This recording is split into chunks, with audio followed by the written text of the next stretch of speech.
قل هل يستوي الذين يعلمون والذين لا يعلمون إنما يتذكر أولو الألباب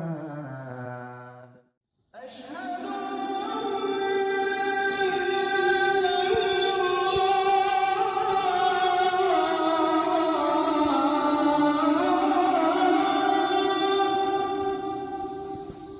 بسم الله الرحمن الرحيم.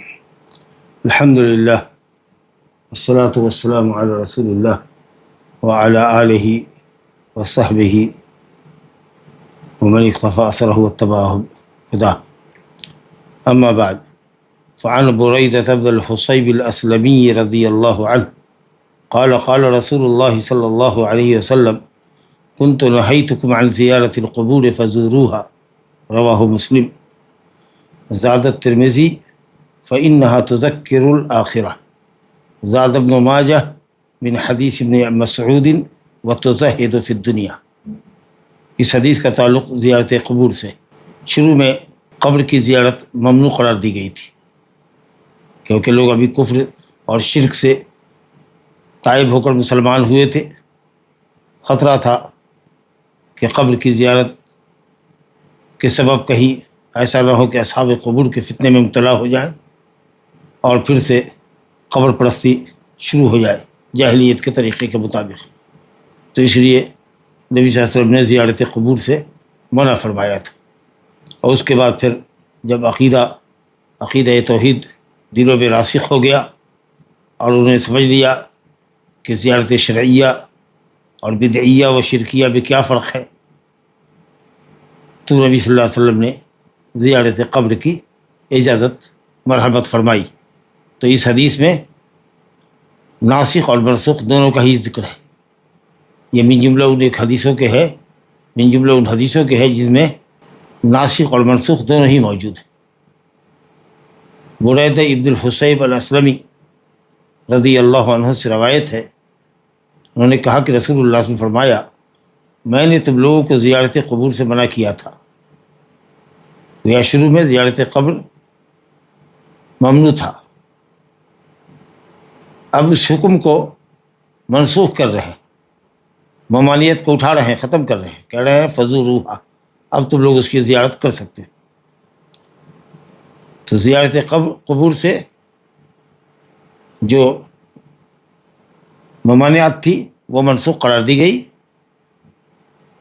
کنت نہیتکم عن زیارت القبور، یہ جملہ منسوخ ہو گیا. کس سے؟ فزوروہا سے. اب زیارت کرو. فائدہ کیا ہے زیارت قبر کا؟ زاد الترمذی، بریدہ ابن الحصیب کی روایت ترمذی میں بھی آئی ہے، ابھی جو پڑھی گئی اس میں مسلم میں ہے فزوروہا تک. فائدہ کیا ہے زیارت قبر کا؟ اس کا ذکر مسلم کی اس روایت میں نہیں ہے، ترمذی میں.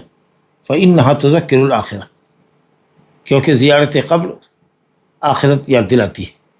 آدمی جب قبر کی زیارت کرتا ہے،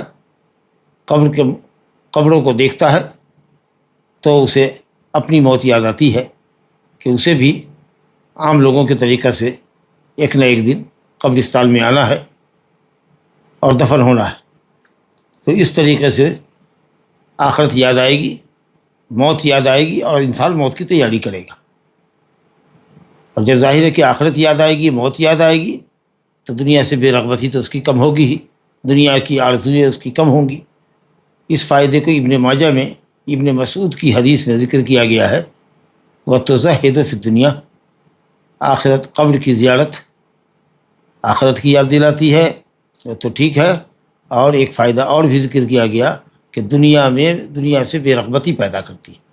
آخرت کی یاد آئے گی، موت کی یاد آئے گی، اور آدمی اپنی موت کو ہمیشہ اپنی آنکھوں کے سامنے رکھے گا اور اس کے لیے تیاری کرے گا، اعمال صالحہ کی بجاوری کرے گا.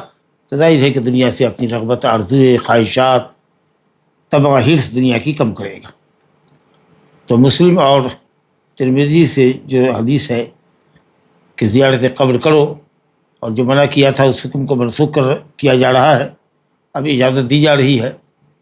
اور جو فائدہ بتایا گیا کہ یہ آخرت کی یاد دلاتی ہے، اس حد تک تو روایت مسلم اور ترمذی کی صحیح ہے. اور یہ جو دوسرا ایک فائدہ آیا کہ دنیا سے بے رغبتی ہوتی ہے، اس اضافے کو ابن ماجہ نے ابن مسعود رضی اللہ عنہ کی حدیث کے حوالے سے ذکر کیا ہے، لیکن کہتے ہیں کہ اس میں ایوب بن ہانی شخص جو ہے وہ متکلم فی ہے، یعنی اس کی حدیث بحالت انفراد جب اکیلا ہوتا ہے تو استدلال کے لائق نہیں ہوتی۔ اگر اس مضمون کی دوسری روایت آ جائے جو اس کی تائید ہو جائے تب حدیث حسن درجے کی ہو جاتی ہے۔ یہ ہے صدوق کا مطلب، اور اس کے اندر لین ہے، کمزوری ہے۔ اور اس میں ابن جریج ہے، وہ بھی مدلس ہے، اور انہوں نے یہاں ایوب بن ہانی سے عن کے ذریعے روایت کیا ہے۔ بہرحال اس اضافے کے سلسلے میں اہل علم نے کلام کیا ہے۔ اس مضمون کی کئی ایک روایت ہے، ابو ہریرہ رضی اللہ عنہ سے بھی روایت ہے مسلم میں کہ نبی صلی اللہ علیہ وسلم نے اپنی ماں کی مغفرت کے لیے اللہ تعالیٰ سے اجازت چاہی تو اجازت نہیں ملی۔ اس کا مطلب یہ کہ ان کی والدہ کفر پہ مری تھی۔ پھر نبی صلی اللہ علیہ وسلم نے ان کے قبر کی زیارت کی اجازت مانگی تو قبر کی زیارت کی اجازت مل گئی۔ آپ نے کہا فزور القبور، قبروں کی زیارت کیا کرو، قبروں کی زیارت کیا کرو، فإنها تذکر الموت، وہ تمہیں موت یاد دلاتی ہے۔ قبروں کی زیارت سے انسان اپنی موت کو یاد کرتا ہے۔ تو جیسا کہ آپ نے ملاحظہ کیا کہ اول اسلام میں زیارت قبور سے منع کر دیا گیا تھا، شاید اس وجہ سے کہ کہیں زیارت اموات سے اور قبر میں مدفون مردوں سے انسان کے دل کا تعلق نہ جڑ جائے اور آدمی پھر ان قبروں کی عبادت نہ کرنے لگے، جیسا کہ آج کل امت کا ایک بڑا طبقہ قبروں کی عبادت میں گرفتار ہے۔ لیکن جب عقیدہ راسخ ہو گیا، لوگوں کو دین کی سمجھ آ گئی، حق اور ناحق کے درمیان فرق آ گیا، شرعی زیارت کیا ہے اور شرکی اور بدعی زیارت کیا ہے، جب اس میں فرق آ گیا تو پھر نبی کریم صلی اللہ علیہ وسلم نے اجازت دے دی، اسی فائدے کی غرض سے جو آپ نے حدیث میں سنا اور پڑھا کہ موت کی یاد دلاتی ہے زیارت قبر اور آخرت یاد دلاتی ہے۔ اور ابن ماجہ کے اضافے سے معلوم ہوا کہ صاحب دنیا سے بے رغبتی بھی پیدا کرتی ہے، کیونکہ انسان جب مردوں کو دیکھتا ہے اور دیکھتا ہے کہ ان کا انجام اور معال کیا ہوا، دنیا کی دولت اور اعمال و اسباب جمع کرنے کے باوجود بھی وہ سب اپنے پیچھے چھوڑ کے چلے گئے اور آج وہ منو مٹی کے نیچے دبے ہوئے ہیں، تو انسان کی رغبت دنیا میں کم ہوتی ہے، حریص نہیں رہ جاتا، یا پھر یہ ہے کہ دین کو بالائے طاق رکھ کر دنیا سمیٹنے میں منہمک نہیں ہوتا ہے، کیونکہ وہ دیکھ رہا ہے کہ دنیا کا اور زندگی کا معال اور انجام موت۔ تو یہ ہے زیارت قبر کا فائدہ۔ بہرحال زیارت قبر کا جو حکم ہے فزوروہا، یہ استحبابی حکم ہے، مرد حضرات تو اس کے اندر داخل ہیں ہی، لیکن کیا عورتیں بھی اس حکم میں داخل ہیں یا نہیں، اس سلسلے میں علماء کا اختلاف ہے۔ عورتوں کے لیے زیارت قبر جائز ہے علی الاطلاق، یا کہ علی الاطلاق ناجائز ہے، یا یہ کہ کثرت سے زیارت ناجائز ہے، لیکن کبھی کبھار اگر موت کی یاد کے لیے اور آخرت کو یاد کرنے کے لیے اگر چاہے حدود شرعی میں رہ کر تو کیا وہ زیارت کر سکتی ہے کہ نہیں کر سکتی ہے، اس طرح کے اقوال علماء کے ملتے ہیں۔ انشاءاللہ دلیلوں پر آتے ہیں، اس کے بعد ہی حدیث آ رہی ہے عورتوں کے زیارت قبر کے تعلق سے۔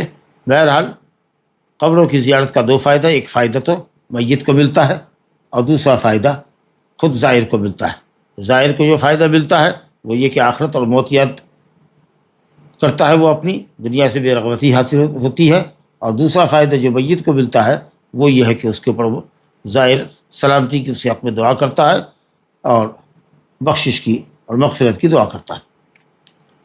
جیسا کہ زیارت قبر کی جو دعا آ رہی ہے اس کو آپ سنیں گے تو یہ فائدہ محسوس ہوگا۔ لیکن بہرحال یہ زیارت ایک اہم شرط کے ساتھ مشروط ہے، وہ یہ ہے کہ زیارت قبر کے لیے سفر کرنے کی ضرورت نہ ہو۔ اگر سفر کر کے جانا ہے وہاں تب تو یہ زیارت بدعیہ ہوگی، جائز نہیں ہوگی۔ جی جیسے آج کل دیکھتے ہیں اہل بدعت کو، اہل شرک کو، کہ وہ نامی گرامی قبروں کی زیارت کے لیے جاتے ہیں، مقصد نہ میت کی بخشش کے لیے دعا کرنی ہوتی ہے، نہ موت کی یاد تازہ کرنی ہوتی ہے، بلکہ وہ جہاں جاتے ہیں یا تو اصحاب القبور کو وسیلہ بناتے ہیں جو وسیلہ محرمہ ہے جو ذریعہ ہے شرک کا، یا پھر اصحاب القبور سے ہی مانگتے ہیں، یا اگر اللہ سے مانگتے ہیں یا کچھ چڑھاوے اصحاب القبور کے لیے چڑھاتے ہیں تو پھر یہ شرک اکبر ہو جاتا ہے، جیسی نیت ہوتی ہے، جیسا عقیدہ ہوتا ہے اس کے حساب سے۔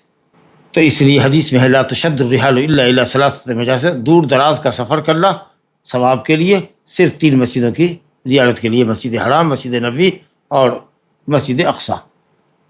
تو اور جب دیگر مساجد کی زیارت کے لیے سفر نہیں کیا جا سکتا ان تین کے علاوہ، عبادت سمجھ کر کے، سفر طاعت سمجھ کر کے، تو قبروں کی زیارت کے لیے سفر کرنا جائز نہیں ہے، الا یہ کہ آدمی خود کسی شہر میں چلا جائے، مدینہ جائے مسجد نبوی کی زیارت کی غرض سے، اور پھر وہاں جانے کے بعد قبر رسول، قبر صاحبین رضی اللہ عنہما پر آئے اور سلام دعا کرے۔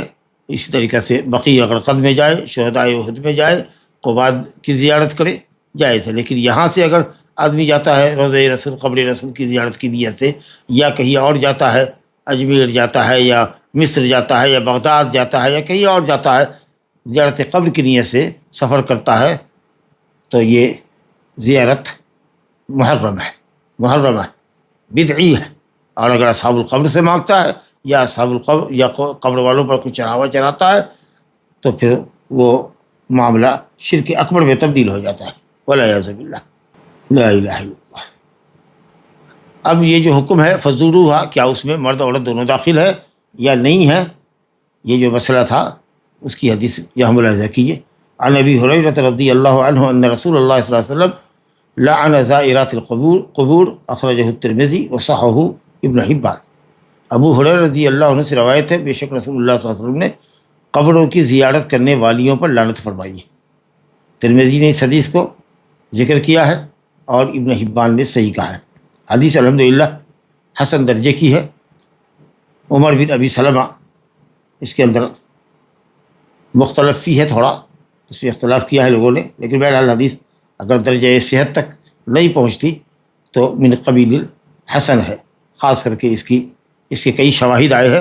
ابن عباس سے روایت آئی ہے ابو داؤد میں، نسائی میں، ترمذی میں، اور اسی طریقے سے ابن ماجہ میں، احمد میں، اور حسان بن ثابت سے بھی روایت ابن ماجہ وغیرہ، حاکم میں، بیہقی میں ہے۔ تو کئی طرق کی وجہ سے بہرحال حدیث حسن درجے کی ہے۔ تو یہ جو حدیث ہے آپ کے سامنے، لعن رسول اللہ صلی اللہ علیہ وسلم، لعن کہتے ہیں الطرد والابعاد عن رحمت اللہ، اللہ کی رحمت سے دھتکار دیا جانا، اللہ کی رحمت سے دور کر دیا جانا۔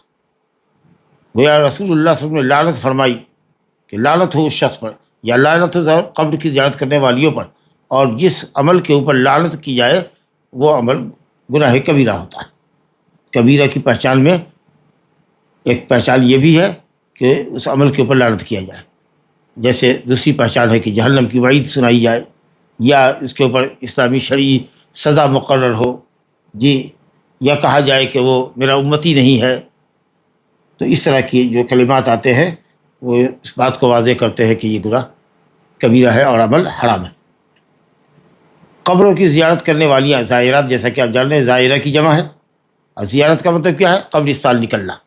دور دراز اگر ہم سفر کر کے جائیں تو ہمارے لیے بھی زیارت قبر حرام ہوگا، بدعی زیارت ہے۔ لیکن گاؤں بستی کی قبرستان میں جانا، یا آپ جس شہر میں ہیں اس شہر کے قبرستان میں جانا، زیارت کرنا قبر کی، یعنی اپنی موت کو یاد کرنے کے لیے اور اموات کی بخشش کی دعا کرنے کے لیے، اگر یہ شرعی زیارت کی نیت سے آپ نکلتے ہیں تو اس کا فائدہ آپ نے سنا کہ آخرت کی یاد آتی ہے، یا یہ آخرت کو یاد دلاتی ہے، موت کو یاد دلاتی ہے، دنیا سے بے رغبت کرتی ہے۔ تو یہاں زیارت سے مراد قبرستان نکلنا ہے۔ ہر کوئی اپنے شہر میں، اپنی بستی میں، یا اگر کسی شہر میں جاتا ہے اپنے کسی تعلیمی اور تجارتی یا سیاحتی غرض سے، اور پھر وہاں وہ ضمناً چلا جاتا ہے کسی قبر پر اسی فائدے کے لیے، آخرت کو یاد کرنے کے لیے، صاحب قبر کی دعائے مغفرت کے لیے، تو الحمدللہ وہ زیارت جائز ہے۔ لیکن سفر کرنا، جیسا کہ آپ نے سنا، ناجائز ہے۔ اور عورتوں کے لیے تو اپنے شہر کے اور اپنے گاؤں، اپنی بستی کی قبروں کی زیارت کرنے کے لیے بھی نکلنا، یہ زیارت ہے جو ملعونہ زیارت ہے، جس پر لعنت کی گئی ہے۔ دوسری روایت میں زوارات القبور ہے، اکثر روایت میں زوارات القبور ہے۔ ترمذی میں اسی طریقے سے اور جگہوں پر، ابو داؤد میں، نسائی وغیرہ میں زوارات ہے، اور ترمذی کے اندر یہ جو لفظ آیا ہے، اور اسی طریقے سے ابن حبان میں زائرات القبور ہے۔ تو یہ جو زوارات یا زوارات ہے، اسی کی وجہ سے اختلاف ہوا ہے۔ اب بعض لوگوں نے جو پڑھا زوارات، تو کہا کہ یہ مبالغہ کا صیغہ ہے، کثرت سے زیارت کرنے والیوں پر لعنت ہے۔ اس کا مطلب ہے کہ کبھی کبھی اگر زیارت کرتی ہے اسی مقصد کے لیے جس مقصد کے لیے مردوں کے لیے زیارت مشروع قرار دی گئی ہے، تذکیر آخرت، تذکیر موت، تو یہ جائز ہے۔ اور اس سلسلے میں ایک دلیل اور بھی ہے ان کی کہ حضرت عائشہ رضی اللہ عنہ نے کہا کہ اگر میں قبر کی زیارت کروں تو کیا پڑھوں، تو نبی صلی اللہ علیہ وسلم نے دعا سکھائی ان کو، وہ دعا ہم پڑھیں گے۔ وہ اصل میں ان کے بھائی عبد الرحمن کی موت ہو گئی تھی اور اس میں وہ شریک نہیں ہو سکی تھی، موت میں حاضر نہیں تھی موت کے وقت میں، تو اس لیے انہوں نے زیارت قبر کی، کہا کہ اگر میں اپنے بھائی کے موت کے وقت موجود ہوتی گھر پر تو زیارت نہیں کرتی۔ تو اہل علم نے کہا کہ زیارت کہاں کرتی تھی حضرت عائشہ رضی اللہ، وہ تو ایک مرتبہ ایسا ہوا کہ وہ موت کے وقت نہیں تھی تو گئی قبر کی زیارت کرنے کے لیے۔ اس سے دلیل لینا کہ صاحب عورتیں گاہے بگاہے جا سکتی ہیں، یہ محل نظر ہے۔ اسی طریقہ سے ان لوگوں نے دلیل پکڑا، استدلال کیا ہے حضرت انس کی روایت سے کہ ایک خاتون قبر پر بیٹھی رو رہی تھی، بخاری مسلم کی حدیث ہے، اپنے بچے کی موت پر سوگوار تھی، رو رہی تھی، تو نبی صلی اللہ علیہ وسلم تشریف لے گئے، اس کے قریب گئے اور کہا فلانا یا فلانا اتق اللہ واصبری، اللہ کا تقوی اختیار کرو، صبر کرو۔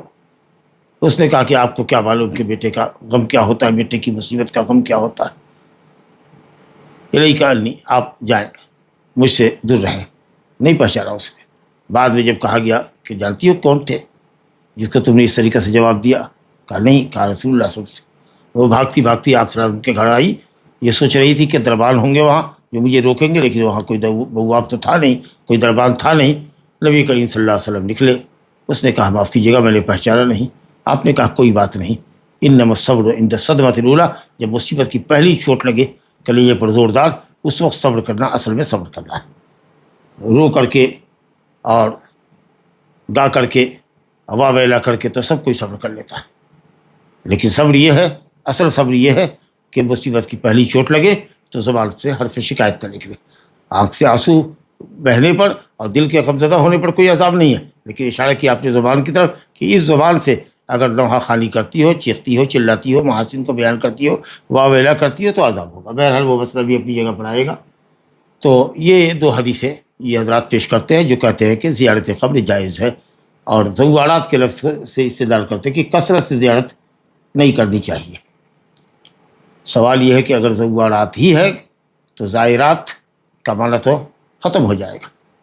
اگر زوارات والی حدیث لیں گے تو نبی صلی اللہ علیہ وسلم کی یہ حدیث زائرات القبور، اگرچہ شیخ البانی رحمۃ اللہ علیہ نے اس کو ضعیف کہا اس لفظ کو، لیکن اکثر اہل علم نے حسن درجے میں اس کو بھی مانا ہے زائرات القبور کو، تو پھر اس حدیث کا تو کوئی فائدہ ہی نہیں رہے گا۔ اس میں تو زائرات القبور، قبر کی زیارت کرنے والی چاہے کم کرے یا زیادہ کرے، کبھی ایک مرتبہ کرے کہ دو مرتبہ کرے، نبی صلی اللہ علیہ وسلم کی قبر کی زیارت ہو کہ غیر نبی کی قبر کی زیارت ہو، مطلق نہیں کر سکتی زائرات القبور۔ اور جو لوگ زیارت قبر کے مطلق قائل نہیں ہیں وہ حنابلہ ہے، اور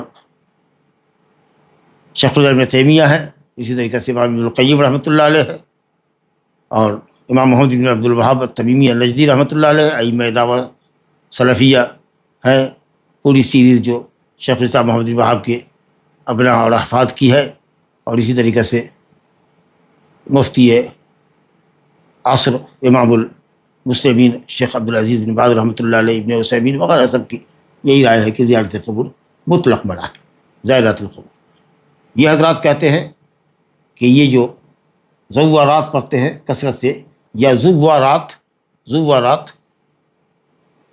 زوار کی جمع، اور زوار قیاس میں قیاساً یعنی قاعدے کے اعتبار سے زائر کی جمع، اور سمعاً سنا گیا ہے اہل عرب سے کہ زوار جو ہے زائرہ کی بھی جمع ہے، زیارت کرنے والے، بہت کثرت سے زیارت کرنے والے یا بہت کثرت سے زیارت کرنے والی، دونوں زوار کے اندر داخل ہو سکتے ہیں، تو اس لیے اس کو پڑھا گیا زوارات۔ زوار کی جمع زوارات الف تا کے ساتھ، اور زوار زائرہ کی جمع، جیسا کہ عربوں سے سنا گیا ہے ویسے قاعدے کے اعتبار سے زائر کی جمع ہونی چاہیے بہرحال۔ اور اگر زوارات پڑھیں گے تو مبالغہ کا صیغہ ہوگا، فعالات بہت زیادہ کثرت سے، زوار فعال کے وزن پر مبالغہ کا صیغہ، لیکن بہرحال حنابلہ کہتے ہیں کہ یہاں یہ مبالغہ کے معنی میں نہیں ہے، اکثار من الزیارہ، کثرت سے زیارت کرنا مراد نہیں ہے، کیونکہ اگر اس کو مبالغہ پر محمول کریں گے تو پھر دوسری روایت بے فائدہ ہو جائے گی، لہذا محظور ایک مرتبہ کی بھی زیارت ہے، اور اس حدیث میں ہم کو زائرات کے لفظ میں یہ علم کا اضافہ ملتا ہے کہ مطلق زیارت کرنے والی ایک مرتبہ بھی کرے گی تو شرعی محظور جو ہے ممانعت لازم آ جائے گی۔ ہر جگہ مبالغہ کے معنی میں نہیں ہوتا، جیسے اللہ رب العالمین نے خود اپنے متعلق فرمایا وما ربک بظلام للعبید، تمہارا رب بندوں پر ظلام نہیں ہے، فعال کا وزن ہے، ظاہر ہے کہ یہاں پر بہت زیادہ ظلم اور کثرت سے ظلم مراد تو ہے نہیں۔ ان اللہ لا یظلم مثقال ذرہ، ذرہ برابر بھی اللہ تعالیٰ ظلم نہیں کرتا۔ ان اللہ ولا یظلم ربک احدا، کسی پر کوئی ظلم نہیں کرتا۔ تو یہاں پر ظاہر ہے کہ مبالغہ کے معنی میں نہیں ہے، ظلام ظالم کے معنی میں ہے۔ تیرا رب ظالم ہے ہی نہیں، یعنی وہ عادل ہے، منصف ہے، فضل والا ہے یا عدل والا ہے، ظلم کی اس نے اپنی ذات سے نفی کی ہے۔ یا عبادی انی حرمت الظلم علی نفسی وجعلتہ بینکم محرما فلا تظالموا، اے بندو میں نے ظلم کو اپنے اوپر حرام کر رکھا ہے، میں تم پر بھی ظلم حرام کرتا ہوں، ایک دوسرے پر ظلم مت کرنا۔ اور اللہ نے فرمایا نا ولا یظلم ربک احدا ان اللہ لا یظلم مثقال ذرہ، کالی سے کالی چھوٹی سے چھوٹی چوٹی کے برابر بھی، یعنی سرے سے ظلم اللہ کرتا ہی نہیں۔ تو یہاں پر کہاں ظلام مبالغہ کے معنی میں، تو اس لیے زوارات زائرات کے معنی میں اگر لیتے ہیں تو قرآن سے بھی تائید ہو جاتی ہے۔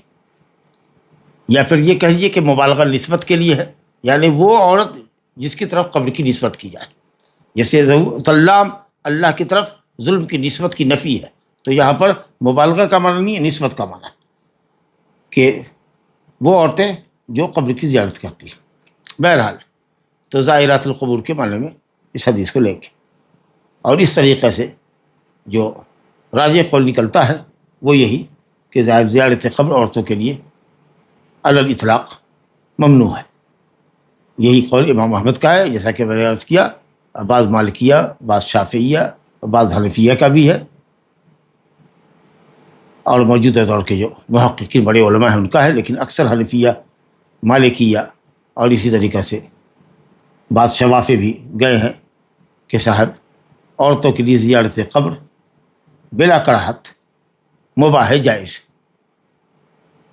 اور بعض حضرات نے کہا کہ کبھی کبھار اگر جاتی ہے تو چلے گی، جیسے کہ لفظ زوارات کا ظاہر لفظ جو مبالغہ کا معنی ہے اس سے سمجھ میں آتا ہے، جس پر ابھی میں نے رد کیا۔ شیخ علامہ محدث محمد ناصر الدین البانی رحمۃ اللہ علیہ اسی نظریے کے قائل ہے کہ کبھی کبھار اگر عورت زیارت کرتی ہے شرعی حدود میں رہ کر تو انشاءاللہ جائز ہے، اور جن حدیثوں میں ممانعت ہے وہ کہتی ہے کہ نوحہ خالی اگر کرنے والی ہو تو منع کریں گے۔ بہرحال دونوں طرف سے ایک دوسرے پر رد ہے، لیکن جو بات سمجھ میں آتی ہے وہ یہی ہے کہ صاحب یہ امر ان کے لیے حرام ہے، کیونکہ ممانعت کی حدیث صریح، نبی صلی اللہ علیہ وسلم نے زیارت سے منع کیا۔ اب وہ جو حدیث تھی کہ حضرت عائشہ نے پوچھا، تو اصل حضرت عائشہ زیارت کرتی نہیں تھی، ایک وجہ تھی کہ بھائی کے جنازے میں نہیں تھی، بھائی کے موت کے وقت نہیں تھی، اس لیے انہوں نے زیارت کیا۔ یا پھر یہ کہہ لیا جائے کہ جب نبی صلی اللہ علیہ وسلم نے زیارت قبر کی ممانعت کو کینسل کر کے فزوروہا کہا تھا، اب زیارت کرو کہ آخرت کی یاد تمہاری تازہ ہوگی، موت کی یاد تازہ ہوگی، تو پھر اس کے بعد اس عموم کے اندر مرد عورت سب داخل تھے۔ پھر بعد میں نبی صلی اللہ علیہ وسلم نے یہ حدیث فرمائی لعن رسول اللہ صلی اللہ علیہ وسلم زائرات القبور والی جو حدیث ابھی پڑھی، اس حدیث کے ذریعے پھر عورتوں کو مستثنیٰ کر دیا گیا۔ تو پہلے ممانعت عام تھی، اس کے بعد اجازت عام ہو گئی، پھر اس کے بعد عورتوں کی قلت صبر، جزا، فضا کی وجہ سے اور فتنے میں پڑنے یا دوسروں کو فتنے میں مبتلا کرنے کی وجہ سے کہ عام طریقے سے قبرستان دور ہوتی ہے، قبرستان دور ہوتا ہے اور عورتیں نکل جائے تو فتنے میں پڑے، یا دوسرے ان سے فتنے میں پڑے، یا اسی طریقہ سے صبر ان کے درمیان ان میں قلیل ہوتا ہے، جزا فضا زیادہ ہوتا ہے، تو آخرت کی یاد وہ ان کو آئے کہ نہ آئے، یہ فائدہ تو صرف گمان کی حد تک ان کے حق میں کیا جا سکتا ہے، لیکن غالب گمان یہ ہے، یا بلکہ موقت گمان یہ کہہ لیجیے کہ یہ ہے کہ وہ جزا فضا کرے گی، گھبرائے گی، اور وہ صبر واجب کے منافی عمل کو انجام دے گی، اس کا خطرہ زیادہ ہے۔ تو اس لیے کہ ممانعت صریح ہے، حدیث میں زائرات القبور پر لعنت کیا گیا ہے یا لعنت کی گئی ہے۔ دوسرے یہ کہ جلب مصلحت، جو تذکیر آخرت اور تذکیر موت کا جو فائدہ ہے، اس کے اوپر جو مفسدت ہے ان کی زیارت کی وجہ سے کہ یہ وہاں جزا فضا کریں گی اور قلت صبر کا مظاہرہ کریں گی، یہ جو کہ عورتوں کی خاص عادت ہوتی ہے، تو نقصان کا پہلو نفع کے مقابلے میں زیادہ ہے۔ رہ گی آواز و نصیحت، تو وہ تو بیان سے بھی حاصل ہو سکتا ہے، آواز و بیان سے بھی حاصل ہو سکتا ہے۔ تو اس لیے کہتے ہیں کہ امر مظنون کے لیے کہ فائدہ حاصل کرے گی زیارت قبر سے، وہ فائدہ حاصل کرنے کا پہلو وک ہے، کمزور ہے اس بات کے مقابلے میں کہ وہ جزا فضا کا مظاہرہ کرے گی، قلت صبر کا مظاہرہ کرے گی اور صبر واجب کے منافی عمل انجام دیں گی، اس کا خطرہ زیادہ ہے۔ لا الہ الا اللہ۔ اور پھر وہ جو حدیثیں ہیں ان کے اندر صراحت بھی نہیں ہے کہ عورتوں کو عام طریقے سے آپ نے اجازت دیا ہے کہ جاؤ تم لوگ قبروں کی زیارت کیا کرو، سمجھا کہ نہیں؟ تو اگر کہتے ہیں کہ عام ہے فضول ہوا تو یا تو تخصیص ہو جائے، یہ کہہ لے کہ تخصیص ہے، عورتوں کو چھانٹ لیا گیا ہے، یا پھر یہ کہہ لیجئے کہ علت جو بتائی گئی ہے کہ موت کی یاد ہو اور ترقیق القلب ہو، اس کے مقابلے میں جو نقصان ہے جزا کا، جزع گھبراہٹ، بے چینی اور واویلا اور قلت صبر، یہ نقصان زیادہ ہے۔ اور رہ گئی وہ خاتون جس کو آپ نے کہا اتق اللہ وصبری، تو اس میں قبر کی زیارت کی اجازت کے مقابلے میں قبر کی زیارت سے ممانعت کا پہلو زیادہ غالب ہے۔ آپ نے کہا اللہ کا تقوی اختیار کر، اور اسی تقوی الہی کے اندر یہ بھی ہے کہ واویلا نہ کر، اور تقوی الہی کے اندر یہ بھی ہے کہ اللہ رسول کے اوامر کو بجا لا اور منہیات سے اجتناب کر، اور اللہ اور اس کے رسول کی ممنوع کردہ چیزوں میں سے قبر کی زیارت بھی تمہارے لیے منع ہے، جیسا کہ لا رسول اللہ صلی اللہ علیہ وسلم زائرات القبر۔ تو اس میں اتق اللہ کے لفظ کے اندر اجازت کا پہلو زیارت قبر کا کم ہے اور ممانعت کا پہلو زیادہ ہے۔ بہرحال راجح قول انشاءاللہ یہی ہے کہ عورتوں کے لیے مطلق زیارت قبر جائز نہیں، الحمدللہ۔ سد ذریعہ، ذریعے کو بند کیجیے ورنہ فتنہ پیدا ہوگا اور آہو بکا اور شور شغب قبرستان میں سننے کو ملے گا۔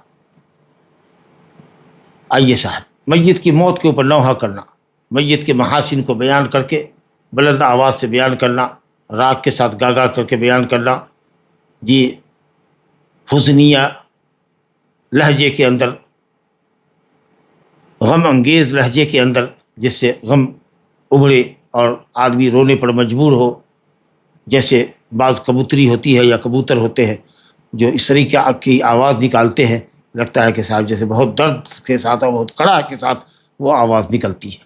تو اس طریقے سے درد و کڑاہ کے ساتھ میت کے محاسن کو بیان کرنا اور بآواز بلند بیان کرنا اور رونا چلانا، یہ سب نوحہ کا معنی ہے۔ ابو سعید خدری رضی اللہ عنہ سے روایت ہے، قال لعن رسول اللہ صلی اللہ علیہ وسلم النائحۃ والمستمعۃ، اخرجہ ابو داؤد۔ ابو سعید خدری کہتے ہیں کہ رسول اللہ صلی اللہ علیہ وسلم نے نوحہ کرنے والی اور نوحہ سننے والی، کچھ عورتیں گاگا کے رو رہی ہے، چلا رہی ہوتی ہے، اب کچھ سن رہی ہوتی ہے، بجائے اس کے اس کو منع کرے، اس کے منہ کو بند کرے، کہے کہ حرام ہے، حرام عمل ہے، سخت وعید ہے، النائحہ اذا لم تتب قبل موتہا، اگر نوحہ کرنے والی موت سے قبل توبہ نہیں کرتی ہے تو سخت عذاب میں مبتلا کی جائے گی۔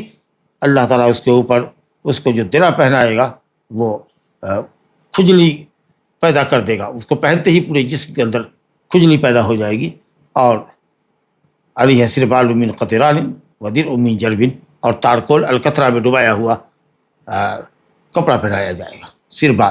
سروال نہیں، پائجامہ نہیں، سربال کپڑا، تو تارکول میں جی القطرہ میں ڈبایا ہوا کپڑا پہنایا جائے گا جس سے جلدی آگ بھڑکتی ہے، اور اسی طریقے سے ایسا درع پہنایا جائے گا، لمبا کرتا، کہ جس کو پہنتے ہی پورا بدن خارج زدہ انسان کے طریقہ سے نوچنے لگے گا۔ لا حول ولا قوت الا باللہ۔ تو نوحہ کرنے والی اور نوحہ سننے والی دونوں پر رسول اللہ نے لعنت فرمایا، اور ابھی آپ نے سنا کہ لعنت جس کام پر کی جائے وہ کام حرام ہوتا ہے اور گناہ کبیرہ ہوتا ہے، مگر اس کی سند میں کلام ہے۔ یہ حدیث سندن جو ابو داؤد کی ہے یہ صحیح نہیں ہے، کیونکہ اس کو امام ابو داؤد نے ذکر کیا ہے محمد بن حسن بن عطیہ العوفی، محمد ابن الحسن ابن عطیہ العوفی۔ محمد ابن الحسن ضعیف الحدیث، بخاری نے کہا لم یصح حدیث ہو، اس کی حدیث صحیح نہیں ہوتی، ابن حبان نے کہا کہ کوفی ہے، منکر الحدیث جدًا جدًا، قابل انکار ہے، بہت خراب حالت ہے اس کی، محمد بن حسن کی۔ اس کا باپ جو ہے حسن بن عطیہ، کہتے ہیں کہ حسن بن عطیہ کی حدیث بھی لیست نقیہ، صاف ستھری حدیث نہیں، بخاری نے کہا لیس بذاک، صحیح راوی نہیں ہے، مناسب راوی نہیں۔ اور جو اس کا دادا ہے عطیہ العوفی، وہ بھی ضعیف الحدیث۔ یہ پورا جو ہے آل عطیہ، جی تینوں کے تینوں، محمد ابن الحسن ابن عطیہ، محمد بھی منکر الحدیث، انتہائی ضعیف، اور اس کا باپ حسن بھی ضعیف، اور عطیہ بھی ضعیف، تو تینوں کے تینوں عن ابیہ عن جدہ، محمد بن الحسن بن عطیہ اپنے باپ سے، اپنے دادا سے، تینوں کے تینوں ہی ضعیف ہیں ایک سلسلے سے، اور وہ روایت کرتے ہیں ابو سعید خدری سے، عطیہ العوفی۔ بہرحال یہ حدیث ضعیف ہے، لیکن اس میں کوئی شک نہیں کہ نوحہ کرنا حرام ہے، اور نوحہ سننا، حرام چیز کو سننا بھی گناہ میں شرکت ہے، جیسے کوئی غیبت کرے اور کوئی غیبت سنے، اور غیبت کرنے والے کو منع نہ کرے۔ قرآن مجید میں بھی ہے وَقَدْ نَزَّلَ عَلَيْكُمْ أَنْ إِذَا سَمِعْتُمْ آيَاتِ اللَّهِ يُكْفَرُ بِهَا وَيُسْتَهْزَأُ بِهَا فَلَا تَقْعُدُوا مَعَهُمْ حَتَّى يَخُوضُوا فِي حَدِيثٍ غَيْرِهِ إِنَّكُمْ إِذًا مِثْلُهُمْ إِنَّ اللَّهَ جَامِعُ الْمُنَافِقِينَ وَالْكَافِرِينَ فِي جَهَنَّمَ جَمِيعًا۔ یہی مضمون ہے کہ یہ بات اللہ نے قرآن میں اتار دی ہے کہ اگر کہیں کسی کو دیکھ رہے ہو یا سن رہے ہو کہ وہ اللہ کی آیتوں کا مذاق اڑا رہا ہے، تکفیر کر رہا ہے، کفر کر رہا ہے، انکار کر رہا ہے، یا استہزاء کر رہا ہے اللہ تعالیٰ کی آیت کا یا شریعت کے کسی حکم کا، تو ان کے ساتھ نہ بیٹھو یہاں تک کہ گفتگو دوسری گفتگو شروع ہو جائے۔ اور اگر چپ چاپ وہاں بیٹھتے ہو، وہاں سے اٹھتے نہیں، منع کرنے کی جسارت نہیں ہے تو اٹھ جاؤ، اگر اٹھتے بھی نہیں ہو، خاموشی کے ساتھ بیٹھے ہوئے ہو، تو تم کو بھی گناہ میں شریک سمجھا جائے گا، تم منافق سمجھے جاؤ گے، وہ تو کافر ہے، تم منافق ہو۔ ان اللہ جامع المنافقین والکافرین فی جہنم جمیعا، تو سخت وعید ہے۔ تو مضمون تو حدیث کا ٹھیک ہے، لیکن جس طرح سے یہ حدیث آئی ہے کہ نوحہ کرنے والی اور نوحہ سننے والی دونوں پر لعنت، یہ حدیث سند ضعیف ہے۔ دوسری حدیث اسی باب میں نوحہ کے قربت کے سلسلے میں ام عطیہ انصاری رضی اللہ عنہ کی حدیث ہے کہ اخذ علی رسول اللہ صلی اللہ علیہ وسلم اللہ ننوح، متفق علیہ۔ ام عطیہ انصاری رضی اللہ عنہ کہتی ہیں کہ نبی صلی اللہ علیہ وسلم نے ہم عورتوں سے جو عہد و میثاق لیا، بیعت لی، اور عورتوں سے بیعت زبانی لی جاتی ہے بغیر اس کا ہاتھ چھوئے ہوئے۔ وہ گمراہ پیروں کے یہاں جو بیعت ہوتی ہے وہ تو بالکل حرام بیعت ہے، جس میں وہ ہاتھ کو ہاتھ میں لیتے ہیں اور عورت کا ہاتھ اپنے ہاتھ میں لیتے ہیں، بسا اوقات سینے سے لگاتے ہیں، بسا اوقات عورت کو اپنے سینے سے ڈائریکٹ لگاتے ہیں، جی، اور کہتے ہیں کہ صاحب نور کا ٹرانسفر ہو رہا ہے پیر صاحب کے سینے سے مرید اور مریدہ کے سینے کی طرف۔ لا حول ولا قوت الا باللہ۔ نبی صلی اللہ علیہ وسلم نے کبھی کسی عورت کا ہاتھ نہیں چھوا، زبانی بیعت لی۔ تو اسی بیعت کے اندر یہ بھی بیعت لی کہ تم لوگ بیعت کرو، عہد میثاق کرو، وعدہ کرو کہ میت پر نوحہ نہیں کرو گی، رو گی چلاؤ گی نہیں۔ تو سب عورتوں نے بیعت کی، لیکن ام عطیہ کہتی ہے کہ 5 عورتوں کے سوا سب نے عہد کو توڑ دیا۔ 5 خواتین وعدے پر قائم رہی کہ نوحہ نہیں کرتی تھی، باقی اور نے وعدہ نہیں نبھایا، عہد و میثاق کو توڑ دیا۔ فما وفت منا امرأۃ غیر 5 نسوہ، 5 عورتوں کے علاوہ۔ ام سلیم انصاریہ، حضرت انس کی والدہ، ام العلا کہتے ابنۃ ابی صبرہ، اور معاذ ابن جبل کی بیوی امرأۃ معاذ، اور یہ 5ویں خود ام عطیہ رضی اللہ عنہ۔ بہرحال تو نبی کریم صلی اللہ علیہ وسلم کا عہد و میثاق لینا کہ وعدہ کرو کہ نوحہ نہیں کرو گی، اس بات کی دلیل ہے کہ نوحہ حرام ہے، اور نوحہ کا ترک کرنا ضروری ہے، واجب ہے، اور نوحہ کرنا حرام ہے۔ اس سے عہد و میثاق لینے سے آپ اس چیز کی اہمیت سمجھ سکتے ہیں۔ اور جناب عمر رضی اللہ عنہ سے حدیث ہے، نبی صلی اللہ علیہ وسلم نے فرمایا المیت یعذب فی قبرہ بما نیح علیہ، متفق علیہ۔ اور اسی طرح کی حدیث مغیرہ بن شعبہ سے بھی صحیح ہے، ان کے اندر ہے۔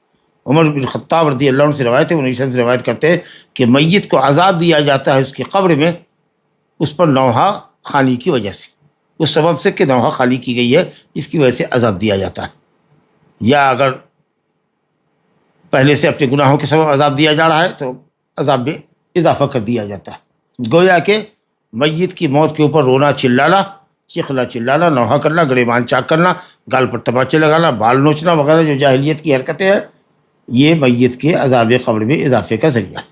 یہ حدیث حضرت عمر سے بھی ہے، حضرت مغیرہ بن شعبہ سے بھی ہے، حضرت عبداللہ بن عمر سے بھی ہے، حضرت حفصہ بنت عمر سے بھی ہے، کئی صحابہ صحابیہ سے. لیکن اللہ رحم کرے اور اللہ راضی ہو المؤمنین عائشہ صدیقہ رضی اللہ عنہ سے، جب ان کو معلوم ہوا کہ حضرت عبداللہ بن عمر کہتے ہیں کہ میت کے اوپر عذاب ہوتا ہے اس کے گھر والوں کے رونے چلانے کی وجہ سے، تو کہتی ہے کہ اللہ ابو عبد الرحمن پر، جو ابن عمر کی کنیت تھی عبداللہ بن عمر کی، کہ رحم کرے. انہوں نے حدیث کو سنا تو ہے لیکن صحیح طریقے سے اس کا مفہوم انہوں نے نہیں سمجھا یا صحیح طریقے پر اس حدیث کو پیش نہیں کر پا رہے. وہ معاملہ اصل میں یہ تھا کہ نبی صلی اللہ علیہ وسلم کے پاس سے ایک یہودی کا یا یہودیہ کا جنازہ گزارا گیا، تو نبی کریم صلی اللہ علیہ وسلم اور لوگ رو رہے تھے اس کے اوپر، جنازہ جا رہا تھا، ظاہر ہے کہ رو رہے تھے، تو رو رہے تھے. آپ نے فرمایا کہ یہاں یہ لوگ اس پہ رو رہے ہیں اور وہاں اس کے اوپر قبر میں اس کو عذاب ہونے والا ہے. تو یہ تو یہودی کے لیے کہا گیا تھا، کیونکہ قرآن تو ایسے ہی کہتا ہے اللہ تزر وازرۃ وزر اخری، کسی کا بوجھ کسی کے اوپر نہیں ڈالا جائے گا. تو روئے زندہ، گھر والے روئے اور عذاب قبر میں اضافہ ہو جائے یا عذاب قبر دیا جائے میت کو، تو یہ جو حدیث ہے عذاب قبر کی کہ صاحب رونے اور چلانے اور نوحہ کی وجہ سے میت کے عذاب میں اضافہ ہوتا ہے یا میت کو عذاب دیا جاتا ہے، کہتی ہے کہ یہ آیت کریمہ کے منافی ہے. تو حدیث کا مفہوم بتاتی ہے کہ صحیح معنی میں نہیں لیا گیا ہے حدیث کو. ارے بابا، ایک عبداللہ بن عمر ہوتے تو آپ یا ہم کہہ سکتے تھے کہ ٹھیک ہے حدیث شاید یہودی کے لیے کی ہو، لیکن مطلق حدیث کہ میت مطلق یعذب فی قبرہ، قبر میں اس کو عذاب دیا جاتا ہے، بما نیح علیہ، نوحہ خالی اس پر کیے جانے کے سبب اس کو عذاب قبر میں مبتلا کیا. یہ حدیث حضرت عمر بن خطاب رضی اللہ عنہ سے بھی، جیسا کہ آپ نے سنا جی. اور اسی طریقے سے مغیرہ بن شعبہ سے بھی کہہ رہے ہیں، ولہما، کہا نا حافظ ابن حجر نے کہ بخاری اور مسلم میں مغیرہ بن شعبہ سے بھی روایت ہے اس سلسلے کی، اور ابو موسیٰ اشعری سے بھی ہے، اور حضرت حفصہ بنت عمر سے بھی ہے، اور حضرت صہیب رومی سے بھی ہے. اب بتائیے کیا اتنی ساری حدیثوں کو حضرت عائشہ رضی اللہ عنہ کے قول کے اوپر قربان کر دیا جائے اور یہ سمجھا جائے کہ سب نے وہم کیا ہے اور سب سے وہم ہوا ہے؟ ہرگز نہیں. تو اب کیا جواب ہوگا آیت کریمہ کا اور حدیث کا؟ تو اب لوگوں نے یہ کہا کہ اگر کوئی شخص اپنے گھر والوں کو وصیت کر جاتا ہے کہ بھئی میں اگر مر جاؤں تو خوب رونا چلانا، تو چلو بھائی تم کو عذاب ہوگا کیونکہ یہ تمہارا خود کا کیا ہوا ہے، تم تو نصیحت کر کے آئے ہو گناہ کرنے کی. اچھا، اس سے ملتی جلتی بات، یہ بات بہت اچھی نہیں لگتی ہے لیکن اس سے ملتی جلتی بات تھوڑی ہلکی جو امام بخاری رحمۃ اللہ نے کیا ہے کہ اگر کسی قوم کی عادت ہو یا قوم کی عورتوں کی عادت ہو کہ وہ اپنے اموات پر روتی ہے، اور آپ کو معلوم ہے کہ صاحب نوحہ خوانی چیخ چلانا حرام ہے، اور آپ نے اپنی گھر کی خواتین کو منع نہیں کیا کہ صاحب رونا چلانا مت کرنا ہماری موت پر یا ہمارے گھر کے کسی پر، حرام عمل ہے، یہ عذاب کا ذریعہ ہے.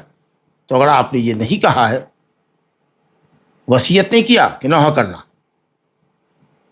یہ کون مومن کہے گا کسی کو کہ صاحب میرے اوپر رونا چلانا؟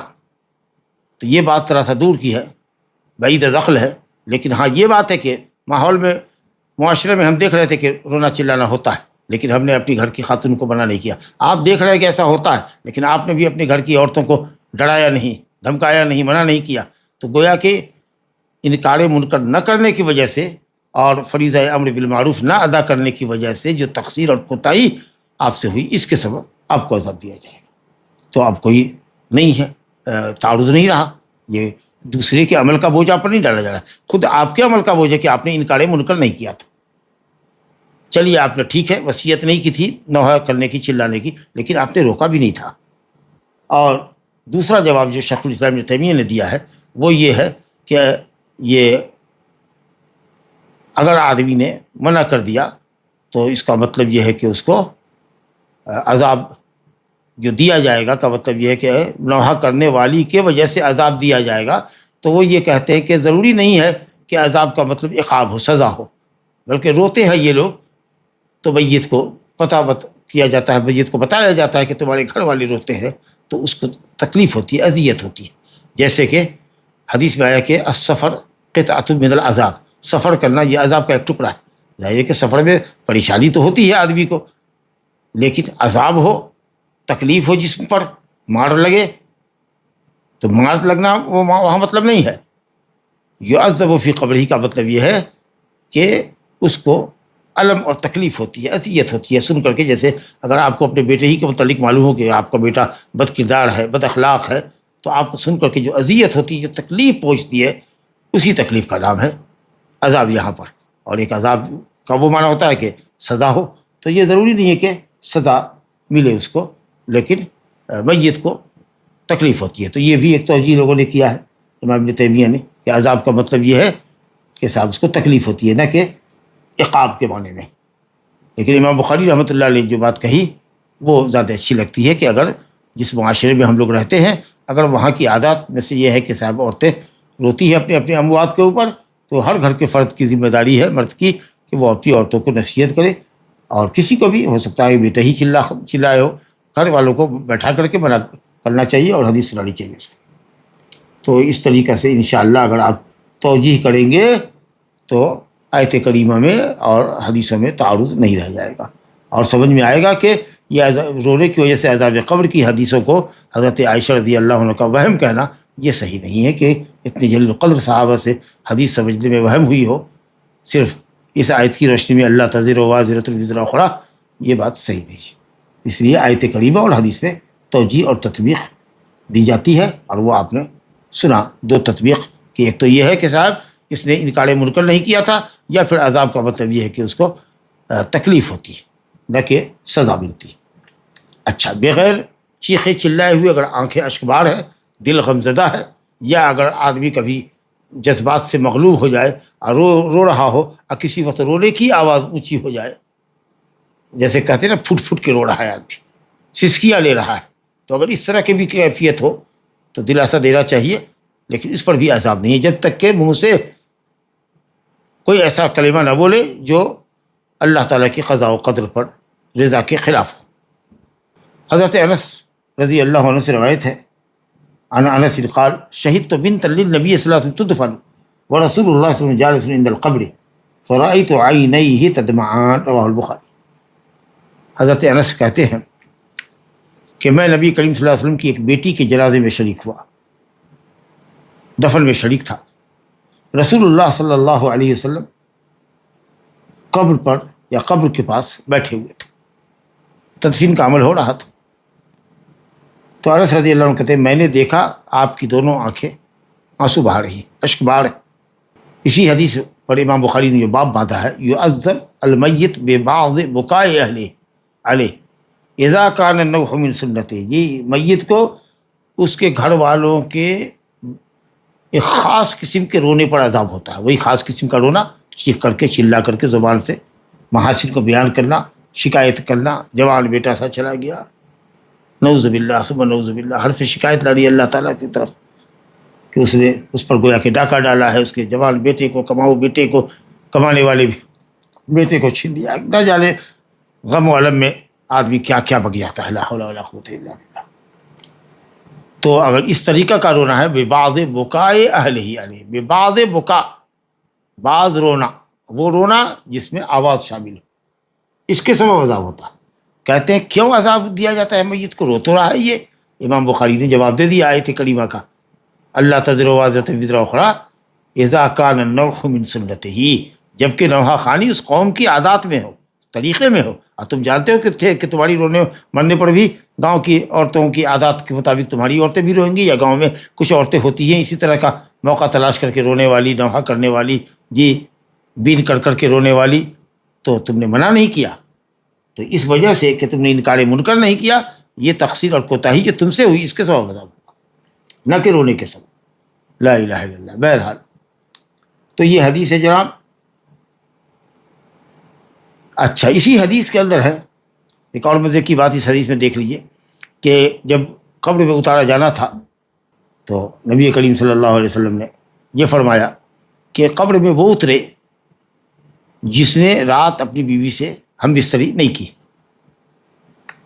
آپ نے کہا حل منکم رجل لم یقارف اللیلہ، تم میں ہے کوئی ایسا شخص جس نے رات بیوی سے مجامعت نہیں کی ہو، صحبت نہیں کی ہو.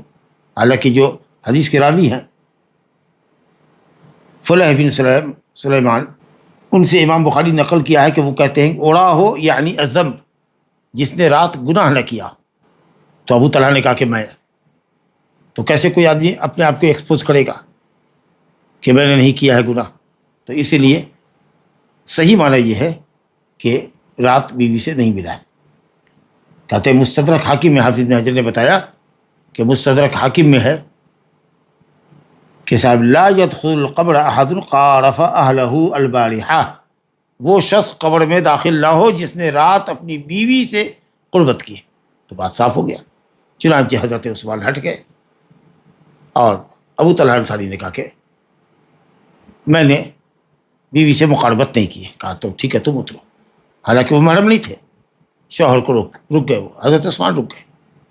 انہوں نے اپنی لوڈی سے ملاقات کی ہوگی. اس وقت تو ایک ہی بیوی تھی ان کی. پھر نبی صلی اللہ علیہ وسلم نے دوسری بیٹی دی، اور یہ تھوڑی پتہ تھا کہ صاحب بیوی بیمار چلی آ رہی ہے اگر مہینوں سے، تو ضروری ہے کہ صاحب آج جس رات میں ہم اپنی لونڈی کے پاس جا رہے ہیں یا دوسری بیوی کے پاس جا رہے ہیں، اس رات میں ہماری پہلی بیوی مر جانے والی ہے، یا مری ہوئی ہے بیوی اور اس کے بعد آدمی جائے دوسری بیوی کے پاس. ایسا تو ممکن بھی نہیں ہوتا. تو اس سے اگر کوئی شک شبہ ظاہر آپ کے سامنے کرے تو آپ کے پاس علم ہونا چاہیے. تو بہرحال جب آپ نے یہ بات کہی تو خود ہی عثمان رک گئے. وہ اس کرائٹیریا پر پورے نہیں اترے، ابو طلحہ انصاری اترے. تو اس سے بعض اہل علم نے کہا ہے کہ شرط ہے کہ عورت کو وہ شخص قبر میں اتارے جس نے رات بیوی سے مجامعت نہ کی ہو، تاکہ لذتوں سے دور رہا ہو. سمجھا کہ نہیں؟ تو عورت کو ٹچ کرنے میں، اس کو قبر میں اتارنے میں اس کے اندر شہوت بڑا گیختہ نہیں ہوگی، کیونکہ جو قریب الشہوت ہوتا ہے اس کی شہوت، ابھی جو قریب الشہوت ہے، رات سے شہوت کی ہے، تو اس کی طبیعت شہوت کی طرف مائل ہوتی. تو گویا کہ وہ آدمی اترے جو لذتوں سے بھی، عورت سے حاصل ہونے والی لذت سے دور رہا ہو. واللہ اعلم. اب یہ مستقل سنت ہے قبر میں عورتوں کے اتارنے کے تعلق سے، یا خاص معاملہ تھا وہاں؟ تو اس میں اہل علم کا اختلاف ہے، لیکن بہتر یہ ہے کہ صاحب اس شرط کو شرط کی حیثیت سے رکھا جائے. واللہ اعلم. تو خلاصہ یہ ہوا کہ نبی صلی اللہ علیہ وسلم کی آنکھیں اشکبار تھی، تو رونے سے، بلا صوت کے رونے سے میت پر عذاب نہیں ہوتا. چنانچہ بخاری اور مسلم میں روایت ہے حضرت عبداللہ بن عمر رضی اللہ عنہ کی، ان اللہ لا يعذب بطبع العین ولا بحسن القلب ولكن يعذب بهذا واشار الى لسانه. اور یرحم، اللہ تعالیٰ آنکھ کے آنسو کی وجہ سے عذاب نہیں دیتا، دل کی غمزدگی پر عذاب نہیں دیتا، لیکن اس کے زبان کی طرف اشارہ کر کے فرمایا کہ اس کے سبب عذاب دیتا ہے، یہ رحم فرماتا ہے. اگر صبر کرتے ہیں، انا للہ و انا الیہ راجعون، سمجھا کہ صبر کرتے ہیں، واویلا نہیں کرتے، اللہ کے فیصلے کو قبول کرتے ہیں، اس پر آپ راضی ہیں، الحمدللہ، تو ثواب ملے گا آپ کو. اسی طریقے سے نبی حضرت انس بن مالک رضی اللہ عنہ کی حدیث ہے، یہ بھی بخاری مسلم کی ہے، کہ جب نبی صلی اللہ علیہ وسلم کے سامنے ان کا بیٹا لایا گیا جو ہچکیاں لے رہا تھا اور اس کی موت واقع ہو گئی تھی، تو نبی صلی اللہ علیہ وسلم کی آنکھیں اشکبار تھیں. کیا آپ نے کہا تھا؟ مشہور جملہ ہے، تدمع العین ویحزن القلب ولا نقول الا ما یرضی ربنا واللہ یا ابراہیم انا بکا لمحزنون. آنکھیں اشکبار ہیں، دل غمزدہ ہے، اور ہم بجز رضا الہی کے اپنے رب کو راضی کرنے کے جملوں کے سوا کچھ نہیں کہہ سکتے. وہی کہیں گے جس سے ہمارا رب راضی ہو، واللہ یا ابراہیم ہم تمہاری جدائی پر غم زدہ ہے. تو دل کے غم زدہ ہونے، آنکھ کے اشکبار ہونے سے عذاب نہیں ہوتا. یہ انسان کی فطرت ہے، نیچر ہے. غم اور الم لاحق ہوا ہے، عزیز و قریب کی موت پر آدمی روتا ہی، یہ فطرت ہے، فطری بات ہے یہ. لیکن ہاں، زبان کا استعمال نہیں ہونا چاہیے، یعنی واویلا نہیں ہونا چاہیے. چلیے صاحب، 60ویں نمبر کی حدیث ہے جو کتاب الجنائز میں ہم پڑھ رہے ہیں، حدیث 60ویں نمبر پر ہم آ گئے.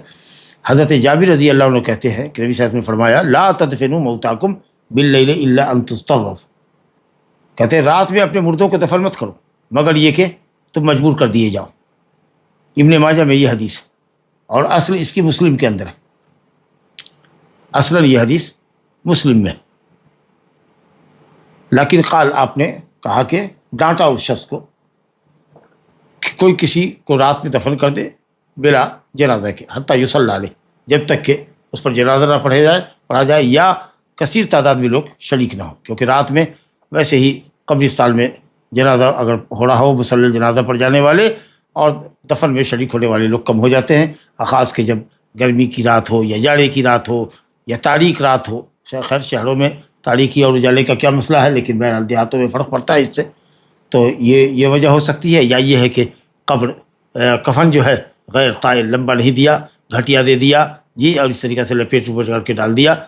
اور حالانکہ صبح اگر تدفین کرتے تو اچھے کچھ لوگوں کی شرکت ہو جاتی، اور بعض مخلص موحدین بندوں کی دعائیں شفاعتیں اس میت کو مل جاتی. اگر یہ سب توقعات ہوں تو پھر میت کو دن میں دفنانا چاہیے. لیکن بلا ضرورت یا بلا اضطراری حالت کے بھی رات میں میت کو دفن کیا جا سکتا ہے. صحیح حدیث یہ. باقی رہی یہ حدیث جو ہمارے سامنے ہے کہ اپنے مردوں کو رات میں دفن نہ کرو مگر یہ کہ تم مضطر ہو، اضطراری حالت ہو تاب، تو یہ حدیث ضعیف ہے. یہ حدیث ضعیف ہے. یہ جو حدیث ہے ابن ماجہ کی ضعیف ہے. اس میں ابراہیم بن یزید المکی شخص ہے، ابراہیم بن یزید المکی. اس کو امام احمد نے کہا کہ متروک الحدیث ہے. اللہ منکر الحدیث ہے. بخاری نے کہا سکتوا عنہ، لوگوں نے اس سے سکوت اختیار کیا. بہرحال لیکن جس حدیث کی طرف اشارہ کرے امام ابن حجر کہ حدیث کی اصل مسلم میں جو ہم پڑھ چکے ہیں کفن کے باب میں، کہ نبی کریم صلی اللہ علیہ وسلم، جابری کی روایت ہے کہ نبی صلی اللہ علیہ وسلم نے بیان خطبہ دیا اور ایک شخص کا ذکر کیا جس کی موت رات میں ہو گئی تھی، اور اس کے گھر والوں نے ایسا جیسا تیسا کفن دے دیا جو اس کے پورے طور پر ساتر نہیں تھا، سر سے لے کے پاؤں تک ڈھک نہیں، وہ کفن اس کے لیے لمبا نہیں تھا، اور رات میں ہی اس کو دفن کر دیا گیا. تو نبی صلی اللہ علیہ وسلم نے ڈانٹا کہ کوئی شخص کیوں رات میں دفنایا جاتا ہے جب تک کہ وہ سارے لوگ اس کے جنازے میں شریک نہیں ہو پاتے جو شرکت کرنا چاہتے تھے، لیکن رات کی وجہ سے آپ نے ایسا کر دیا. تو آپ نے ڈانٹا اس کو اس بات کے اوپر. تو رات میں دفن کیا جانا اگر اس وجہ سے ہے کہ شرکائے جنازہ کم ہو جائیں گے، یا اس وجہ سے ہے کہ صاحب کفن آپ گھٹیا دے رہے ہیں، تب تو ناجائز ہے. اور اگر ایسا نہیں ہے تو الحمدللہ رات میں کفن دفن کیا جا سکتا ہے. جیسا کہ نبی کریم صلی اللہ علیہ وسلم نے ایک شخص کی موت پر جب آپ کو خبر بعد میں ملی تو کہا کیوں نہیں افلا اذنتمونی، کیوں نہیں مجھے خبر دیا. ایک عورت جو مسجد میں جھاڑو لگاتی تھی، لوگوں نے راتوں رات ہی اس کو دفن کر دیا. آپ نے کہا کہ کہاں گئی وہ عورت، کہا وہ تو مر گئی، کہا مجھے دکھاؤ اس کی خبر، کیوں نہیں تم لوگوں نے مجھ کو خبر دیا. گویا کہ حق قلو امرہ، لوگوں نے اس کی عورت کے معاملے کو حقیر سمجھا کہ ایسی جھاڑو دینے والی ہے، کیا اس کے بارے میں نبی صلی اللہ علیہ وسلم کو خبر دینا جی. اور اسی طریقہ سے بخاری میں روایت ہے حضرت عائشہ رضی اللہ عنہ سے کہ ابو بکر صدیق رضی اللہ عنہ بھی رات میں دفن کیے گئے تھے. تو اس لیے ایک طرح سے صحابہ کا اجماع کہہ لیجئے کہ جواز پر ہے کہ بلا ضرورت بلا اضطراری حالت کے بھی رات میں دفن کیا جا سکتا.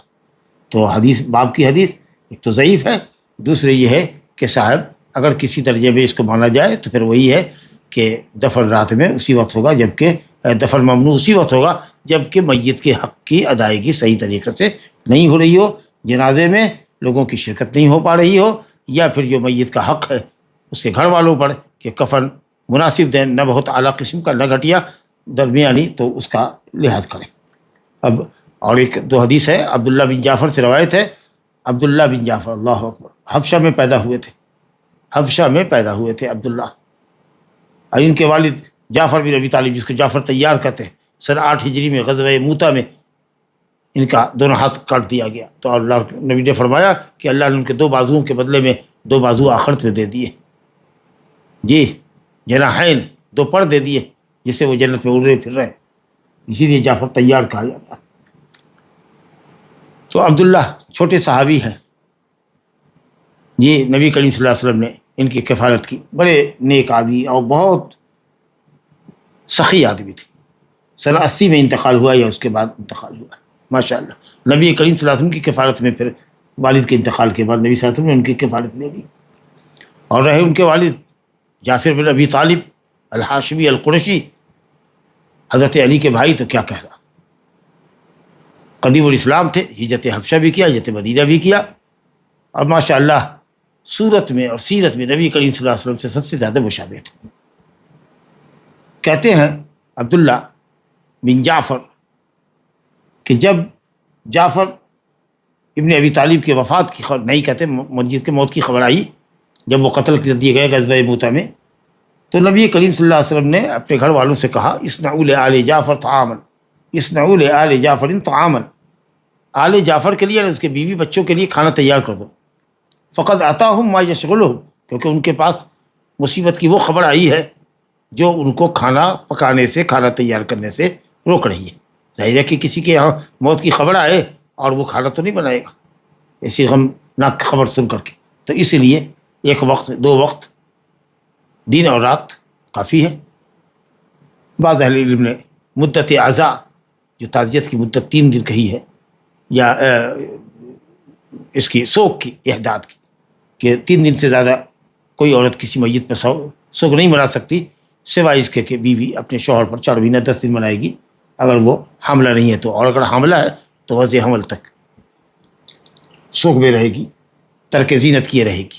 بہرحال تو کچھ لوگوں نے کہا کہ 3 دن تک کھانا دے سکتے ہیں، اور کچھ لوگوں نے کہا کہ دن اور رات دے دیا، میت کو دفنایا جا چکا ہے، اب گھر والے مطمئن ہو گئے، تو اس لیے وہ خود اپنا بنائے کھانا۔ تو بہرحال آپ نے کہا کہ آل جعفر کے لیے کھانا تیار کرو، بالکل حدیث ٹھیک ہے، اخرجہ الخمسہ الا النسائی، گویا کہ احمد، ترمذی، ابو داؤد، ابن ماجہ، نسائی کے علاوہ احمد، ترمذی، ابو داؤد، ابن ماجہ۔ چلیے صاحب، تو معلوم یہ ہوا کہ اہل میت کے ہاں رشتہ داروں کو اور پڑوسیوں کو کھانا بھجوانا چاہیے۔ جعفر کی بیوی تھی اس وقت اسماء بنت امیس، تو آل جعفر سے مراد جعفر کی بیوی اسماء بنت امیس اور ان کی اولاد۔ تو اہل میت کے لیے کھانا مصیبت کے دن دینا، یہ اہل میت کے ساتھ رفق و مہربانی ہے، اور ان کے ساتھ غم خواری اور ہمدردی کا اظہار ہے، اور یہی اسلامی اخوت اور رشتہ داری کا تقاضا بھی۔ باقی رہا میں نے کہا کہ مدت اطعام معلوم نہیں ہے، 1 دن 1 رات دے سکتے ہیں، یا کچھ لوگوں نے کہا کہ 3 دن اور 3 رات، لیکن بہرحال کھانا بنانے میں اسراف نہیں ہونا چاہیے۔ بہت انواع و اقسام کا کھانا بنا رہے ہیں، بریانی بنوا رہے ہیں، جیسے لگ رہا ہے کہ ضیافت اور دعوت کر رہے ہیں، اور بہت زیادہ مقدار میں بھیج رہے ہیں تاکہ کھانا وہاں پھکا رہا ہے، خراب ہو رہا ہے، ایسا بھی نہیں ہونا چاہیے۔ کچھ اتنا زیادہ دے دیا جائے پتہ لگا کر کے کہ اگر کوئی ان کے رشتہ دار باہر سے آئے ہوئے ہیں جنازے میں شرکت کے لیے، یا موت کا سن کر کے اگر آئے گئے ہیں، تو پھر ان کے لیے بھی وہ کھانا کافی ہو جائے۔ لیکن بہرحال یہ اہل میت کے لیے کھانا دینے کا حکم ہے، اہل میت کی طرف سے کھانا تیار کرنا لوگوں کے لیے، کہ صاحب وہ آئیں گے اور بیٹھیں گے اور ہمارے یہاں کھائیں گے، تعزیت کے لیے بھی آئیں گے تو ان کے لیے کھانا بناؤ جی، یہ بالکل جائز نہیں۔ لیکن ہاں نارمل ہو گئے ہیں حالات، 2 دن ہے، 3 دن ہے، وہ اپنا خود کھانا اپنے لیے بنا رہا ہے، اور کوئی مہمان اگر اس کے یہاں آ گیا اور اس نے روکا کہ نہیں کھانا کھا کے جائیے گا تو الحمدللہ کوئی بات نہیں۔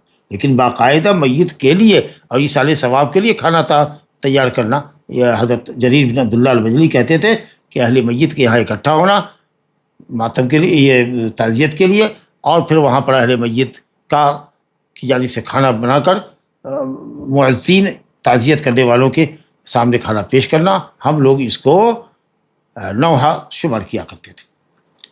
لا حول ولا قوت الا باللہ۔ اچھا، قبرستان میں جب داخل ہوں ہم، چونکہ یہ باب ہمارا ختم ہو رہا ہے اسی لیے ہم ٹائم ایکسیڈ کر رہا ہے، لیکن ہم 5 منٹ میں ختم کر لیں گے انشاءاللہ۔ تو قبرستان میں جب داخل ہے تو کیا دعا پڑھے؟ سلیمان ابن بریدہ اپنے والد بریدہ ابن الحصیب الاسلمی سے روایت کرتے ہیں۔ یہ سلیمان ہے اور ان کے بھائی عبداللہ بن بریدہ، یہ دونوں بھائی ہیں ماشاءاللہ تابعی ہیں، لیکن سلیمان اپنے بھائی عبداللہ بن بریدہ سے زیادہ ثقہ تھے۔ تو سلیمان بن بریدہ اپنے والد بریدہ ابن الحصیب الاسلمی سے روایت کرتے ہیں کہ رسول اللہ صلی اللہ علیہ وسلم نے ان کو سکھایا، کان رسول اللہ صلی اللہ علیہ وسلم یعلمہم اذا خرجوا الی المقابر، جب قبرستان کی طرف جائے زیارت قبر کے لیے تو یہ کہے السلام علی اہل الدیار، گھروں میں رہنے والے، دیار دار کی جمع ہے، قبر و مراد ہے، قبروں میں رہنے والوں تم پر اللہ کی طرف سے سلامتی ہو۔ اب یہ اہل الدیار کون ہیں؟ قبروں میں رہنے والے کون ہیں؟ من المومنین والمسلمین، من بیانیہ ہے۔ اہل الدیار کون ہیں؟ قبروں میں رہنے والے مومنین اور مسلمین ہیں۔ اب یہاں پر مومنین والمسلمین، واو جو حرف عطف آیا ہے، یہ مغایرت کو بتانے کے لیے کہ مومن اور مسلم دونوں الگ الگ ہیں۔ ایمان کا درجہ اونچا ہوتا ہے اور اسلام کا درجہ اس سے کمتر ہوتا ہے۔ ہر مومن مسلم ہے لیکن ضروری نہیں کہ ہر مسلم مومن ہو۔ جی، اگر دونوں میں سے کوئی ایک لفظ ذکر کیا جائے، اسلام اور ایمان میں سے کوئی بھی ایک لفظ ہو تو دوسرے کو شامل ہوگا، لیکن جب دونوں ذکر کیا جائے جیسے کہ حدیث جبریل میں ہے، تو نبی صلی اللہ علیہ وسلم نے ایمان کیا ڈیفینیشن کہا، ان تؤمن باللہ و ملائکتہ و کتبہ و رسلہ والیوم الآخر والقدر خیرہ و شرہ وان تؤمن بالقدر خیرہ و شرہ، یہ ایمان کے ارکان۔ جی، اور اسلام کیا ہے؟ تو ان تشهد ان لا الہ الا اللہ وان محمد رسول اللہ وتقیم الصلاۃ وتؤتی الزکوٰۃ وتصوم رمضان وتحج البیت۔ ان استطعت الیہ سبیلا. تو یہ ظاہری اعمال ہے جس کے لیے ایمان بھی ضروری ہے، شرط ہے، اور زبان کا اقرار بھی ضروری ہے. اور ایمان جو عقیدے کا نام ہے تو اس کے ساتھ ساتھ اقرار بھی ہونا چاہیے. تو بہرحال اسلام اور ایمان جب اکٹھا ہوتا ہے تو دونوں میں اہل علم نے فرق کیا ہے کہ ایمان کا اطلاق امور باطنہ پر، امور عقائدیہ پر، اور اسلام کا اطلاق امور ظاہرہ پر. تو ظاہر ہے کہ کچھ اس میں مسلمان رہے ہوں گے اور کچھ مومن رہے ہوں گے، کسی کا ایمان زیادہ ہو رہا ہوگا، کسی کا کم رہا ہوگا. بہرحال آپ نے فرمایا کہ یہ کہو السلام علی اہل الدیار من المؤمنین والمسلمین وَإِنَّا إِن شاء اللہ بكم لاحقون، اور ہم لوگ انشاءاللہ تم سے ضرور بھی ضرور ملنے والے ہیں. یعنی تم آگے گئے ہو، ہم پیچھے آ رہے ہیں. اب یہ انشاءاللہ کیوں کہا جبکہ موت حتمی ہے؟ کہا بھئی وقت بتانا ہے موت کا، کہ جب موت آئے گی انشاءاللہ، اللہ ہی جانے کہ کب موت آئے گی. تو موت کے وقت کو ذہن میں رکھتے ہوئے انشاءاللہ کہا گیا، ورنہ موت تو حتمی چیز ہے. جی تو جب موت آئے گی ملیں گے.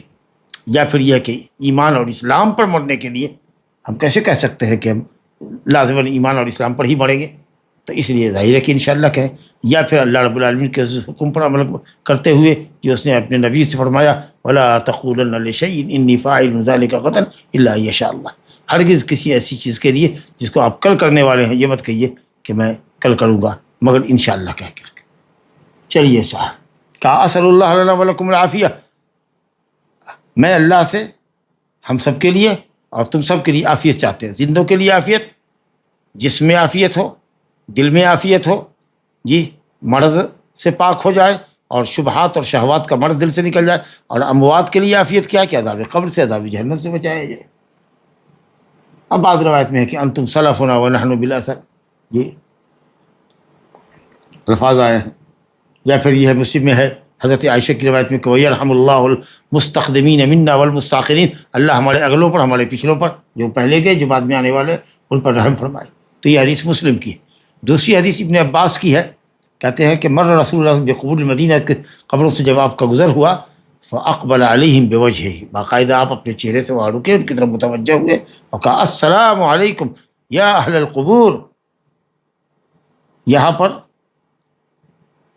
خطاب کیا ہے یا اہل القبور، السلام علیکم یا اہل القبور. اور وہاں کہا السلام علی اہل الدیار من المؤمنین والمسلمین. تو وہ عام ہے، یہ خاص ہے، السلام علیکم کے ذریعے خطاب کیا. اب اہل علم میں بحث ہے کہ کیا مردے سنتے ہیں؟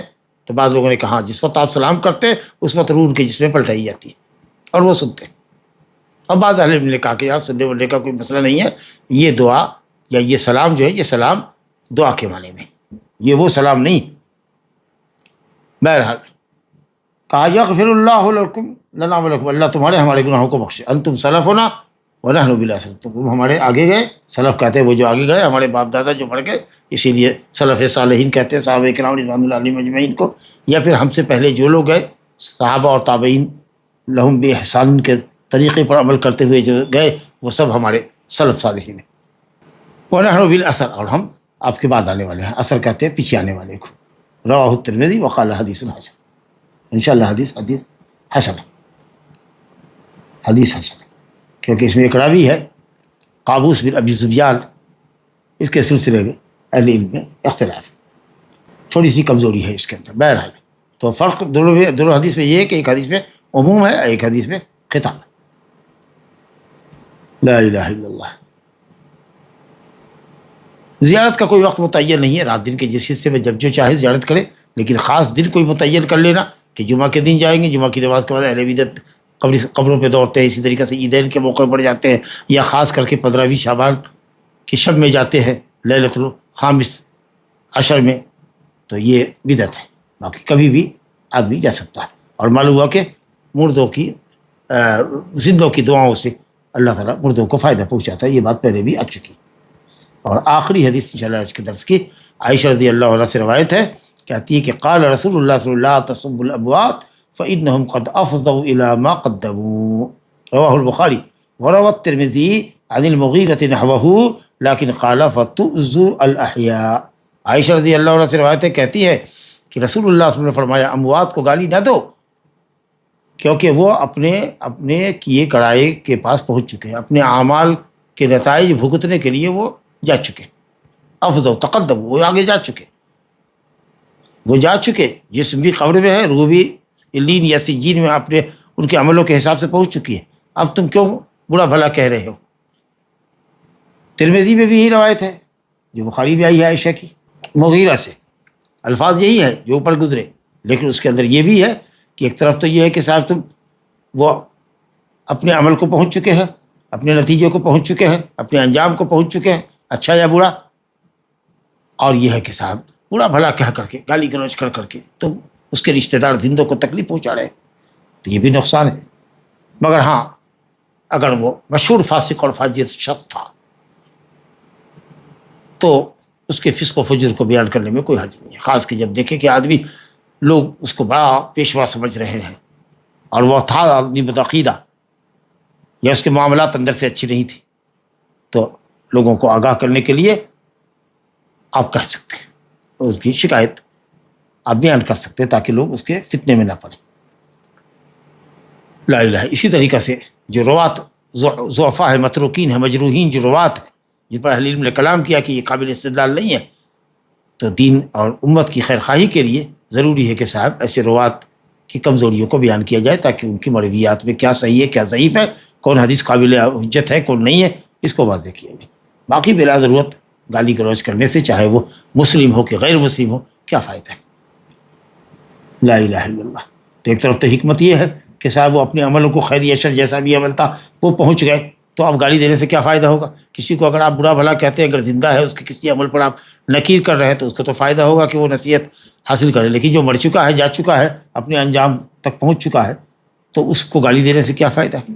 دوسرا یہ ہے کہ صاحب اموات کو گالی دیں گے تو اس کے رشتہ دار قرابت مندوں کو تکلیف ہوگی، جیسا کہ مغیرہ بن شعبہ کی روایت میں۔ تیسری بات یہ ہے کہ یہ غیبت کی قبیل سے سمجھی جائے گی، کیونکہ غیبت کیا ہے؟ کسی کا اپنے بھائی کا ذکر کرنا پیٹ پیچھے اس طرح سے کہ جس کو وہ ناپسند کرتا ہو۔ چنانچہ امام بخاری رحمۃ اللہ علیہ نے الادب المفرد کے اندر ایک باب قائم کیا، الغیبہ، باب الغیبۃ للمیت، میت کی غیبت کرنا، گویا کہ میت کی معائب کو بیان کرنا، اس کی کمزوریوں کو بیان کرنا، جبکہ شرعی ضرورت نہیں ہے، بالکل شرعی ضرورت نہیں ہے، صرف ایسے ہی دشمنی اور عداوت میں، تو یہ ایک طرح کی غیبت ہے۔ اور اس کے بعد ایک حدیث اور بھی ہم نے پڑھی ہے، بخاری شریف کی حدیث ہے حضرت انس کی، کہ لوگ جنازہ لے کر گزرے نبی صلی اللہ علیہ وسلم کے پاس سے، تو بہت سے لوگوں نے اس کی تعریف کی، بہت اچھا آدمی تھا، بہت اچھا آدمی تھا۔ آپ نے کہا وجبت، اس کے لیے واجب ہو گئی۔ پھر ایک دوسرا جنازہ گزرا تو لوگوں نے اس کی بہت برائیاں کی، تو کہا وجبت۔ پوچھا یا رسول اللہ کیا وجبت؟ اس میں بھی آپ نے کہا وجبت، اس میں بھی کہا وجبت۔